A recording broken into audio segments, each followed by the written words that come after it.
Hello दोस्तों, आपका मेरे चैनल धार्मिक कहानियों में स्वागत है। एक बार भगवान शंकर ने माता पार्वती के साथ द्युत जुआ खेलने की अभिलाषा प्रकट की। खेल में भगवान शंकर अपना सब कुछ हार गए। हारने के बाद भोलेनाथ अपनी लीला को रचते हुए पत्तों के वस्त्र पहनकर गंगा के तट पर चले गए। कार्तिकेय जी को जब सारी बात पता चली तो वह माता पार्वती से समस्त वस्तुएं वापस लेने आए।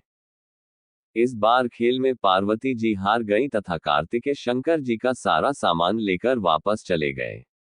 अब इधर पार्वती भी चिंतित हो गईं कि सारा सामान भी गया तथा पति भी दूर हो गए।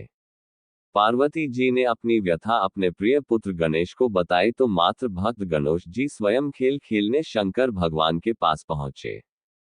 गणेश जी जीत गए तथा लौटकर अपनी जीत का समाचार माता को सुनाया।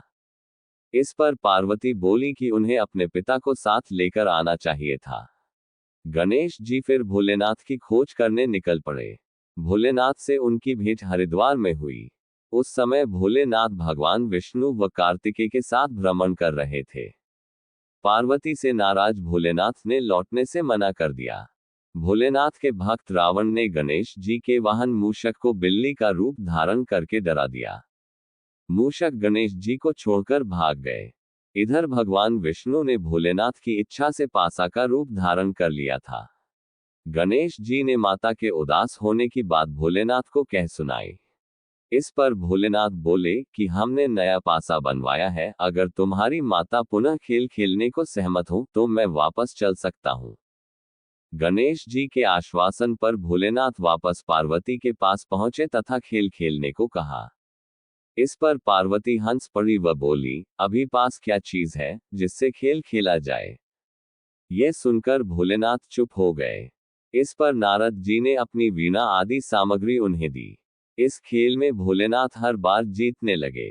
एक दो पासे फेंकने के बाद गणेश जी समझ गए तथा उन्होंने भगवान विष्णु के पासा रूप धारण करने का रहस्य माता पार्वती को बता दिया। सारी बात सुनकर पार्वती जी को क्रोध आ गया। रावण ने माता को समझाने का प्रयास किया, पर उनका क्रोध शांत नहीं हुआ तथा क्रोधवश उन्होंने भोलेनाथ को श्राप दे दिया कि गंगा की धारा का बोझ उनके सिर पर रहेगा। नारद जी को कभी एक स्थान पर न टिकने का अभिशाप मिला। भगवान विष्णु को श्राप दिया कि यही रावण तुम्हारा शत्रु होगा तथा रावण को श्राप दिया कि विष्णु ही तुम्हारा विनाश करेंगे। कार्तिकेय को भी माता पार्वती ने हमेशा बाल रूप में रहने का श्राप दे दिया। ऐसे ही धार्मिक कहानियों के लिए मेरे चैनल को सब्सक्राइब करें, लाइक और शेयर करें। राधे राधे।